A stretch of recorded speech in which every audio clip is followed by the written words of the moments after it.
নমস্কার, আপনারা দেখছেন নিউজ 24 ইন্ডিয়া। জানাবো আজকে বাছাই করা একটি গুরুত্বপূর্ণ খবর।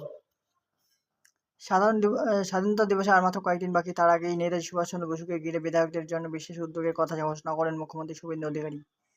এবার থেকে বিধায়কদের এলাকায় যে সেবা কেন্দ্রগুলি চালানো হবে সেগুলির সঙ্গে যুক্ত হবে নেতাজির নাম। শুধু নামই বদল নয়, সেবা কেন্দ্র পরিচালনার ক্ষেত্রে নির্দিষ্ট কিছু নিয়মও মেনে চলতে হবে বিধায়কদের। সেই নিয়ম পালন করলে মিলবে আর্থিক সহায়তাও।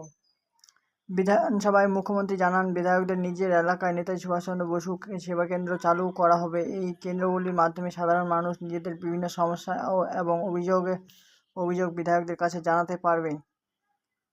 সেবা কেন্দ্র পরিচালনার জন্য প্রয়োজনীয় অর্থের ব্যবস্থাও করা হবে বলে জানিয়েছেন তিনি। তবে আর্থিক সহায়তার ক্ষেত্রে রয়েছে নির্দিষ্ট শর্ত। মুখ্যমন্ত্রীর বক্তব্য অনুযায়ী সেবা কেন্দ্রের নাম নেতাজি সুভাষচন্দ্র বসুর নামে রাখার পাশাপাশি বিধায়কদের ধুতি পাঞ্জাবি পরার নিয়মও মানতে হবে।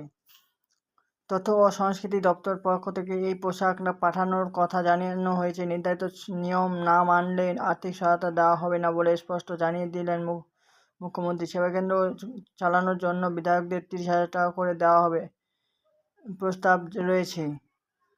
এ বিষয়ে বিধানসভায় অধ্যক্ষ প্রয়োজনীয় বিষয়গুলি দেখার কথা জানিয়েছেন শুভেন্দু। পাশাপাশি পরবর্তী বিধানসভা অধিবেশনে এই সংক্রান্ত বিল নিয়ে আনার পরিকল্পনার কথা জানিয়েছেন তিনি। উল্লেখ্য, ক্ষমতায় আসার পর বিজেপির নতুন বিধায়কদের জন্য বিশেষ প্রশিক্ষণ কর্মসূচি আয়োজন করা হয়েছিল। সেই সময় প্রত্যেক বিধায়ক নিজের বিধানসভা এলাকায় একটি করে কার্যালয় খোলার নির্দেশ দেওয়া হয়।